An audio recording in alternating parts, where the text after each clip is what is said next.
Frankie messaged me this morning and said, we've had a few complaints for being a bit negative on yesterday's podcast. And he said to me, I'm actually feeling quite positive about a few things. And obviously we didn't mention it yesterday or didn't come across it yesterday. So he said, why don't we do a positivity podcast? Well, he didn't word it like that. I'm wording it. This is the positivity podcast. There you go, Frankie. I've just created a new series for the channel. Anyway, I'm going to hand the floor over to you. Take it away. Yeah, I think that's not a bad shout, actually. I'm very happy to do an extra one per week on all the good things that are around West Ham. I just want to jump in, though. This isn't fake. Right, because I think sometimes you can say things you don't actually believe just to be positive, and vice versa. I think sometimes you can say things you don't actually believe because it's negative, right? So everything we're going to say is still our true opinion. We're just going to hone in on the things we feel and believe that are actually positive.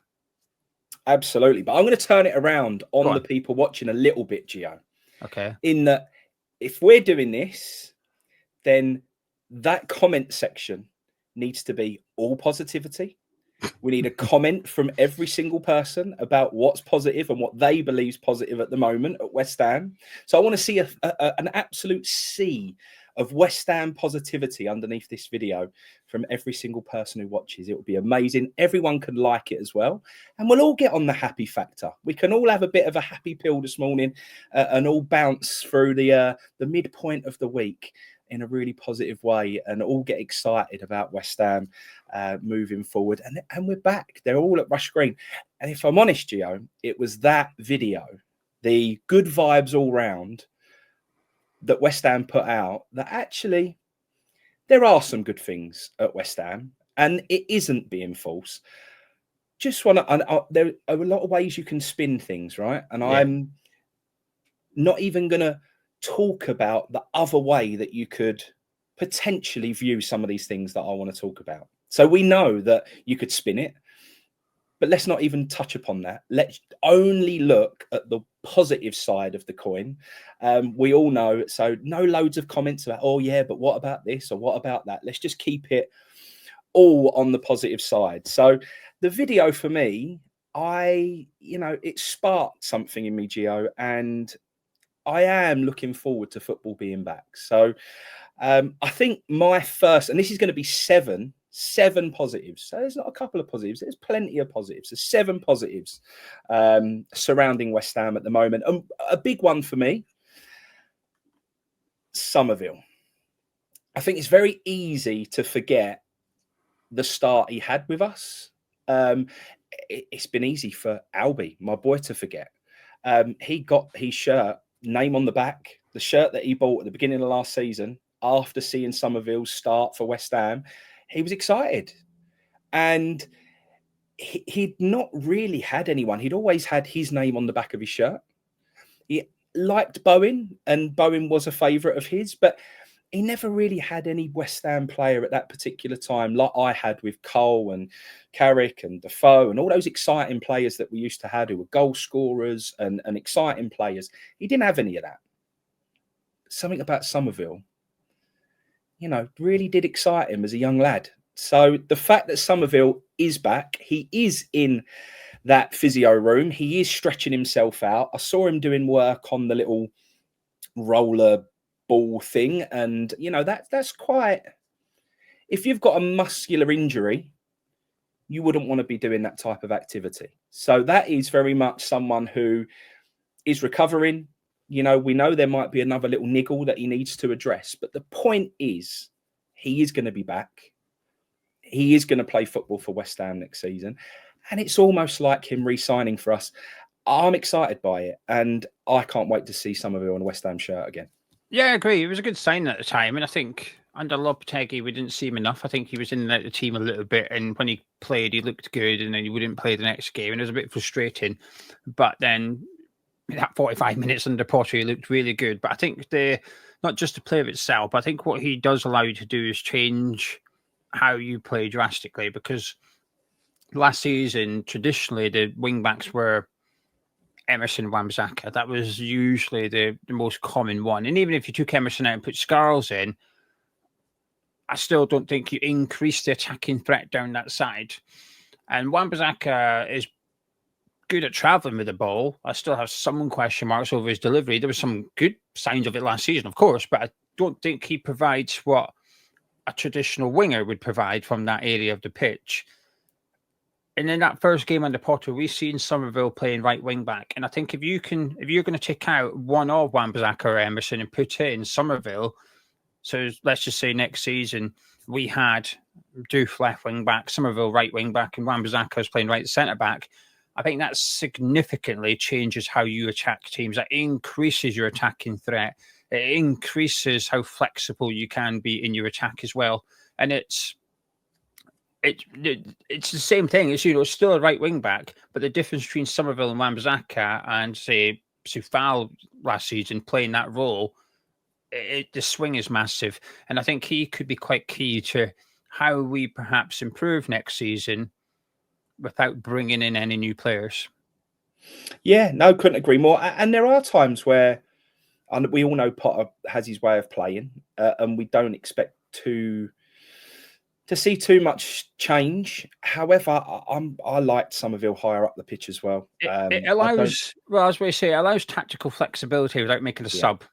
So say we had Doof left wing back, Summerville right wing back, Wan-Bissaka playing right centre back with Tadibo and Kilman. It's not working. You can go to a back four and move Summerville over to the left wing and go to a back four with Doof and Wan-Bissaka as fullbacks.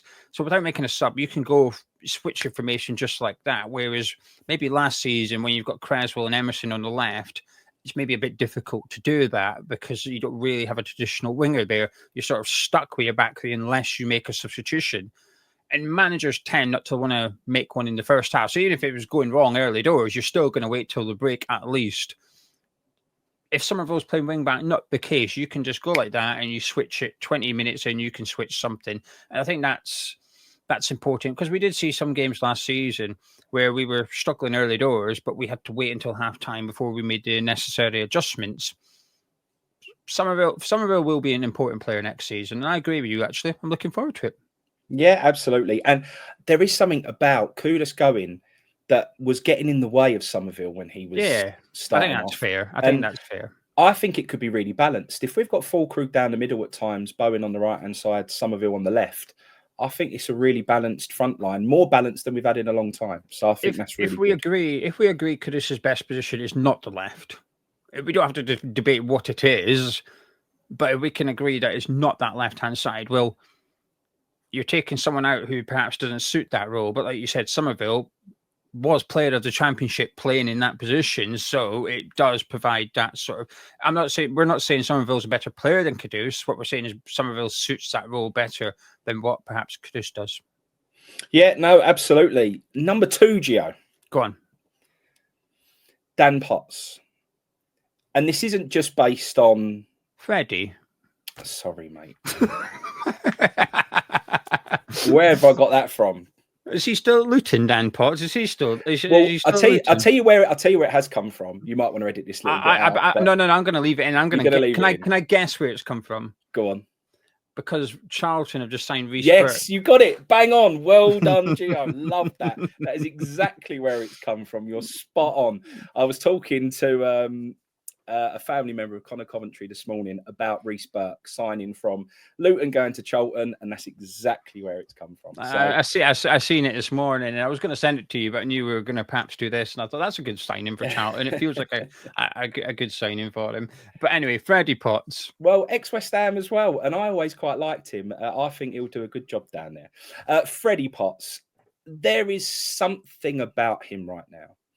I'm not even taking into consideration all he achieved last season. None of that matters to me. His presence right now in that video, he looks like a man on a mission. There's something about body language and confidence. And he is literally just his whole aura around that. He looked like a senior player. He looked like he was standing there really, really tall, really strong, looked like he meant business. I actually think he looked super focused. I think he had a real presence far beyond his age and current status within the squad. And I think that just is massive. I think it's a big thing. I think he is a believer in his ability. I think he really believes that he's got a part to play this season, and I would absolutely love to see it. We know we've got limitations in the middle, and I actually think there's a space for him. I really do, and I hope Potter gives him that chance, because at the moment, out of all the players, and there's some more that we're going to talk about on this list, but he's the one who looks ready to me. I think he's ready to play a big part next season. Yeah, I don't know how many positive notes you've got there. I've got 3.5, and there's a half because it's a bit of a joke, so that could be the 8th one. We'll finish up with the jokey one, right? But one of mine was the academy players, because there's this. Some people have said, mainly Gonzo, I'm going to call him out. It's Gonzo's fault. Gonzo's basically said, about how they come back to pre-season and there's no new sign to get them a lift. And I agree. By the way, I agree with that. Okay. But in the comments, some people said, I'm depressed. It must be going back. But I've replied to them in the comments. And what I will say, if you're an academy player, you're buzzing. If you're Potts or Earthy or Orford or Casey or Marshall, Scarles, you go back to pre-season training on Monday and there's no new signings, right? You must be thinking, this is it. This is my chance. There's no... Marshall must be looking around going, there's Fullkrug in me. That's it. There's no Ings. There's no Antonio. Well, Antonio's there, but he's not there. There's no new striker. This is it. If we were to play Grasshoppers tomorrow, I'm getting half an hour up front here. I'm getting an opportunity. Earthy must be looking around going, well, if Caduce is off, and then Solar's gone. No, he's not been replaced. I'm walking into this team. Likewise with Potts, Scarles will be thinking, well, I've got a chance under Potter last season. Emerson's on his way out. He perhaps training separately to avoid injury. We've got a friendly tomorrow. I'm the only left back. Creswell's gone. I'm the only guy here. Okay, they might sign Doof, but between now and then, I've got an opportunity to show the gaffer what I can do. So I think they will get chances. It might just be in pre-season, and it's a case of convince me. But Potter has publicly spoke about having a small squad, and I'm not against that when we don't have European football. And the benefits of that is it creates opportunities for the younger players. It creates space for them to get into that team. So I agree with Potts, but I also add the rest of them in. Now, do I expect Marshall will be playing for West Ham next season? At this point, no. I think a loan move would be best for him. However, you don't need to do those until later on in August. That's when I think you should look at loaning your players out, because you then know, let's just say Wickham come in and say, can we have Callum Marshall, please? You want to say, well, get most of your business done, then we will evaluate, because you don't want to send a Marshall, then they go sign a striker, right? You don't want that. So I think the longer you leave it to loan your players out, the better, because they're still getting pre-season. It's just arguably with the Premier League clubs, even better to have them for you pre-season, because there's more coaches. You'd imagine training and facilities are better.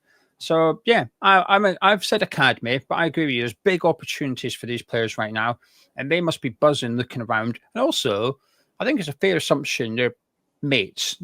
There's a little clique of them, right? They're all there. All 6 or 7 of them are there looking, we've all got a chance here, lads, right? There's 17 senior players there, but I think it maybe removes the nerves a little bit. If only one player comes out under 21, you go, oh, hang on a minute, this is a bit intimidating. But if you take a group of them, I think it might just make them feel a little bit more comfortable in a new environment. And to be fair, Lopetegui had Lewis Orford training with the first team from the start, well, pretty much from December. So it started last season. Orford was training with the first team. Then in December, he was following the first team schedule. So he was going into training when the first team players were there, and he was leaving with the first team players. So although we only seen Orford fleetingly last season under Potter, he's already been in and around the first team for well over 6 months now. They should be comfortable where they are. And that's going to have benefits, hopefully have rewards. Yeah, and if you remember back to when we was doing some watch-alongs last pre-season, seems like 5 minutes ago, but Lopetegui started off with his team with Freddie Potts sort of almost the deep-lying midfielder, and he was almost a halfback. He was... Yeah. When we was defending, he was moving into a back five. He was moving into an additional centre back, and actually it worked really well. And it was something I was really excited to see when the season got started. And unfortunately, it never happened. So we've seen evidence already of Freddie Potts playing in the first team in pre-season, looking good, looking like he can, almost make that back five more attacking by being a player who, can drop into the back three, but can move out and push on into the midfield when we're attacking. So, it's options. And like I say, he looked like a man to me who had been told that there is a part to play. He looked like a man on a mission, and that's exciting. So, yeah, very good. Number 3 for me, I'm going to really turn around from where I was beginning of last season. For me, Geo, attitude is a big part of football. And I said to you beginning of last season that Alanga was going to have a big season. I'd seen the work he was doing in pre-season, working on his own, hiring his own fitness coach who's been working on plyometrics, working on speed, working on foot movement, working on all these things to make him a better player. Anyone who's got that level of dedication, anyone who commits to themselves and really does all that extra work gets rewards. And I really felt Alanga was going to have a big set. And I thought he had a great season last season. And now he's got another award with a move to a club who's, very ambitious at the moment and trying to do big things. So Fullkrug seems to have come back with a very, very similar type of attitude. I actually think Fullkrug has got a big part to play. And we're going to go back to the videos with your tier list and do we sell them? I was very happy for Fullkrug to go. I'm going to change my mind. I'm going to say that he's got a part to play. Yes. I'm going to say that choo-choo! Frankie's on the Fullkrug train. I am on the Fullkrug train. I think he actually could massively benefit Jarrod Bowen. I feel like he could be a catalyst to Bowen having a big season next season. I think Bowen has to have a big season next season because it fell off a little bit last season, if we're honest. As much as he's an amazing player, he didn't quite have the output that we'd expect for him and falling out the England squad and everything else. Fullkrug could be the man who really brings Jarrod back to his best, doing that hard work in the middle, understanding how to hold the ball up, actually playing as a proper centre forward. I think Bowen will feed off of him massively. But not only does Jarrod Bowen benefit, I think Fullkrug has his own success with getting goals and being a good player for us next season. So, yeah, I actually think, again, Fullkrug, I think we're going to see a different player. We need him to stay fit, but he looks like he's come back with exactly the right attitude. Looks tip-top condition. He really did look like he was ready and raring to go. So, yeah, I'm all for it. Love that. I've got nothing to add. You know I'm a big Fullkrug fan. I'd only be reiterating everything you've said and then some. I still think we need to take advantage of Fullkrug's hold-up play and build-up play. I think he's got... There was something actually João Pedro said for Chelsea. 2 unbelievable goals last night, by the way. But he said before, during the Club World Cup, I don't know what the question was exactly, but his answer was, I see myself as a number 9. I'm thinking best as a striker. He said, I'm a number 9, but I've got the brain of a number 10.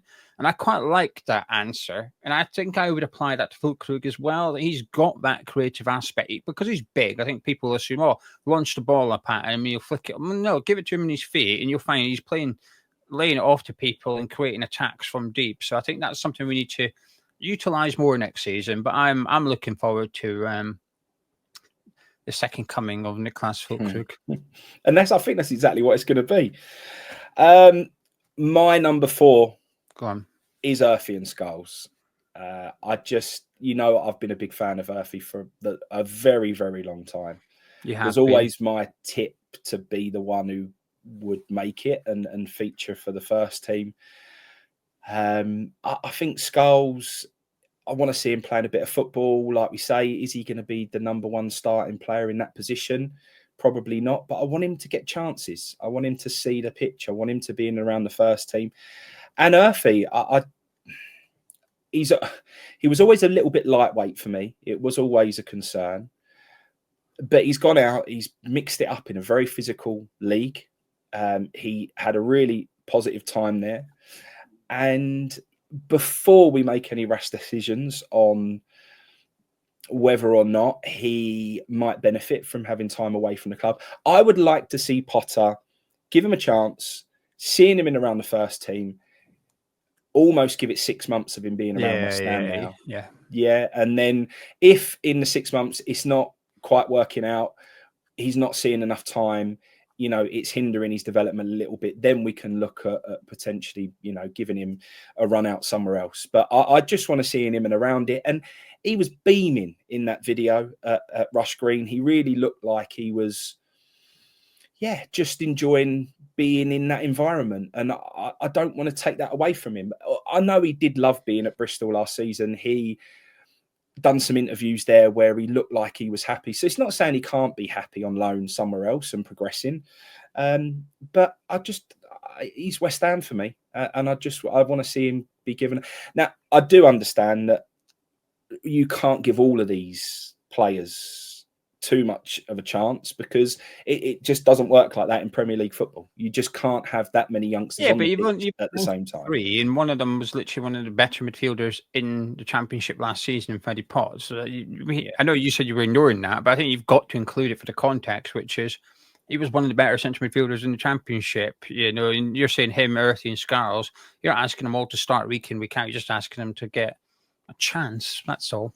Yeah, and not only that, Joe, it should be easier in a sense how many substitutes you can have in the Premier League now. Yeah, we weren't ever making subs like that, but plenty of other teams managed to do it. Plenty of other teams managed to get them on the pitch. Give them a crack because, they're good players. And I have to add into that as well, because there must be something about this kid, and it is Guilherme as well. He's got to be part of that conversation. Yeah. And as an attacking threat, what danger is there of bringing him on for the last 10 minutes if you're chasing a game or whatever?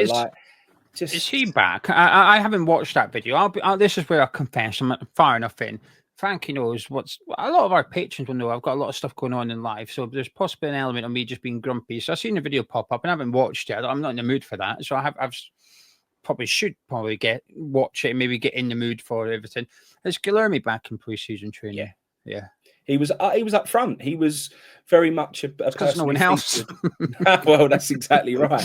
But no, he was very much a prominent feature of that video. Good. They made a big point of him, and look, there was a lot of messages in there, Geo. The club ain't silly. Yeah. The fact that the video starts with Summerville on that balance ball, playing the football back, that's to say, don't get too upset that there's potential grumbles that he might be out a little bit longer.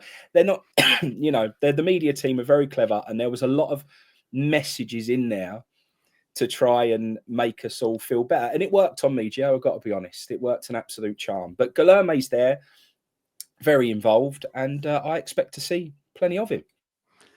Have you got 7 reasons just to yourself? Oh, yeah. Oh, I feel bad. I thought we were doing half each or something. Now I feel like I should have 7. I've only got 3. My last one was a bit of a cop-out, Gio, so you could definitely add an extra one in there. What else you got? My number 5 is Wan-Bissaka. I think we just saw a really good, solid player there last year who got Gonzo very excited. And it's how good can he be? I mean, I think with time and with other players around him that he may not have to cover as much, that he may not feel like he needs to keep an eye on almost. I actually think we could see an even better version of him. So the fact that he will have had a season that he looked, like a serious player, like we've got a really good player on our hands there. If we actually use him to his strengths rather than trying to get him to do everything, because it felt like at times last season in matches, we was asking him to be the winger, the defender, the centre-back. It was like we swap sides and do it again. Absolutely, exactly that. It was mental how much of the pitch he had to try and deal with. So I think if you can actually put the right players around him and, just get him focused on one particular role, I think he can be an even better player and even more of a force for us next season. So, I'm looking forward to seeing the second season of Wan-Bissaka. And what's your number 6? My number 6 is any doubts we had of what Mark Noble's role was, and if he's doing a good job in what his given role is at the moment, the news that's been coming out this week and how many moves we're making around Mark Noble, Mark Robson, and the youth teams at West Ham, I think it's very, very exciting. I think if you take, the players that have sort of signed, been brought in, whether that be Andre DK, whether that be Daniel Cummings, Chukwuemeka OB, I think there's some really exciting names there. I think there are some really top players, and I can see a strategy unfolding there of what they're trying to achieve. They're not messing around in that youth setup. They're bringing in not just players who are sort of people that have come through our under 14s, under 15s and moving them on. We're actually going out there and finding serious talent that are already proving themselves at an under 18s level and bringing them to West Ham. I think that's fantastic. We've done it before. What was that guy that we brought in? Had that really long name, Haksabanovic or whatever his name was. Yeah. So we've sort of dabbled at this before, but it felt very sporadic. It felt very almost like there was a lot of throwing darts at a dartboard and hoping that's what that I think hit it the was. bullseye. Absolutely. I don't think it's like that this time. I think we're going for people who already have a stature, already have a kind of, a reputation for being a proper footballers. Daniel Cummings obviously scoring the goals that he did. I think with Chukwuemeka OB, it's his brother obviously being at Man United. It is kind of, I hope it's not that, and he can stand on his own 2 feet, and he has actually got a bit about him himself. And by all accounts, he's a serious player. So I think we're signing very, very strong. I think we've got a real plan there. And I think the future's bright. I think there is a proper strategy. If there's no strategy in place for the rest of the football club, which it doesn't seem like there is, where there is a real focus at the moment, and it does seem like there's a proper plan in place, it is at that sort of, under 21s, under 18s level. So I'm excited by it, and I'm going to pay more attention than ever to West Ham's under 21 games next season, and I'm going to get to as many of them as I can because I think it's very, very exciting times. Yeah, I love that. I do enjoy watching them when I do watch them. Admittedly, I don't watch every game. I've never pretended and will never claim to. And I never will watch every single under 21s game, but they do play good football, and there's a lot of talent there. I'm quite patient when it comes to this. I still think there's like another 5 years before I start judging Mark Noble because it's a really long process. Like I said, if he's focusing on changing how the under 14s do things, then you've got to wait 8 years before you expect to see them in the first team at West Ham. This is a very long process. The one thing I wish the academy would do, and I think we're maybe going to start getting there, is becoming a little bit more self-sustainable. So we bring in players like Daniel Cummings and Josh Landers and Lee Cock from Northern Ireland just come over. And if they get to the age of 19, 20, and we think they're not going to make it West Ham, either sell them for just low cost, or you let them go with a sell-on clause, whatever it is, so that eventually the transfer fees coming back to the club almost pay for the academy to run itself. I think that would be a good thing for us to be doing because we don't really move players on for fees. And there's a little bit of admiration there because I think sometimes there's a player that's maybe just not quite worked out and we almost let them go for free so they can go be a footballer elsewhere and the club buying them don't have to worry about a transfer fee. And in that way, he's maybe got more options. I think there's a human element to it, but I would like to see the academy just get a little bit better at being self-sustainable. Like Louisiana, as soon as he came over, it was quite obvious early doors he wasn't going to make it. Try and move him on, get a bit of a fee, or like I said, just clauses. Ekwa's worked out well. As he don't think he's quite joined St. Etienne yet, but he's supposed to be joining St. Etienne, and Sunderland's going to get a 6 million fee, and we're going to get 1.5 million of that, which isn't much, but the academy costs less than 10 million a year to run. So that's quite a significant sum to put towards running that operation of the club. What's your Are we on to your number 7? We're on to number 7. I'll let you take one. this one, Geo, because it was very wishy-washy. Okay, well, I've got 2. We'll get your wishy-washy. We'll keep it. The one thing I will add, this is my biggest one, my number 1. If we change the midfield, I know I keep banging the drum about the midfield rebuild, but I am insistent that that's. But I think if we change our midfield, we improve. 2 signings, I think the rest of the team improve. I think the midfield improves, having better players in front of them. I think the attack improves, having better players behind them. I think the sides of the team improve, having better players in the middle of the pitch. I think if you get in 2 top midfielders, the rest of them, I'll leave the keeper out of this, the other 8 all benefit. I think Kudus, for example, if he was to be here, don't expect him to be, but hypothetically, if we have better midfielders in the middle of the pitch, I think he gets better. Getting the ball to him quicker, allowing him to run at defenders quicker, that improves him.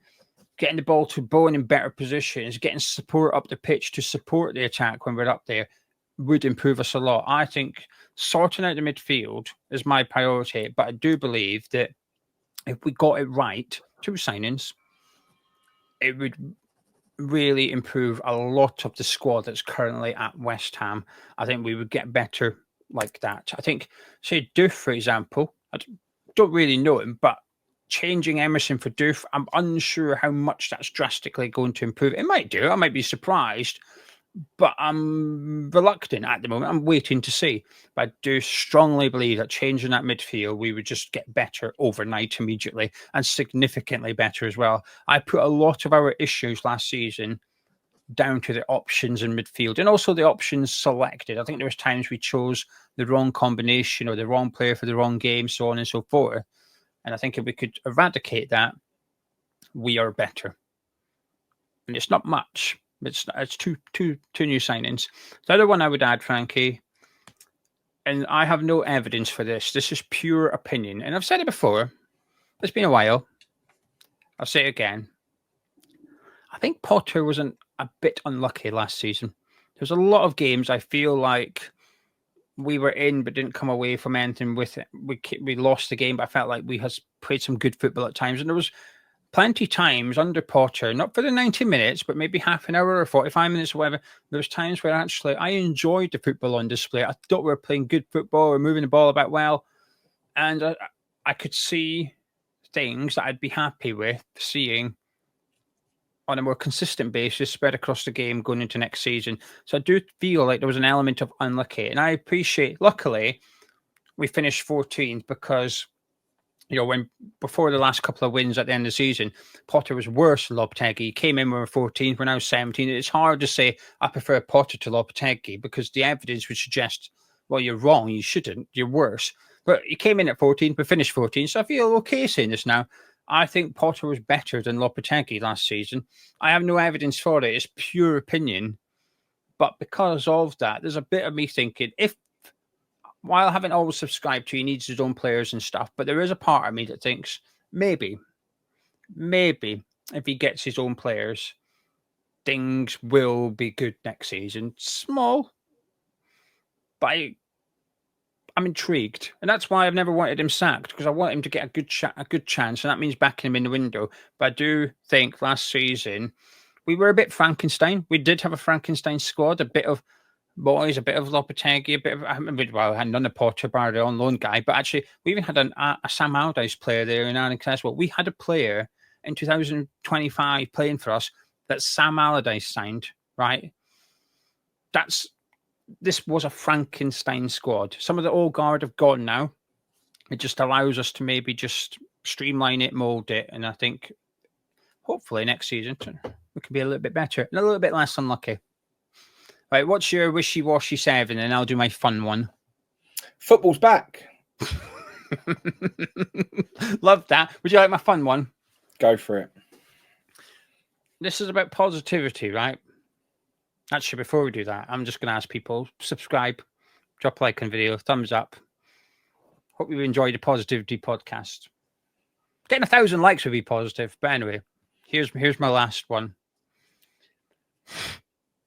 Every day, we're one day closer to Sullivan leaving the club. I thought you was going to go every day. We're one day closer to signing a player, but yeah, we'll take it. We'll take it.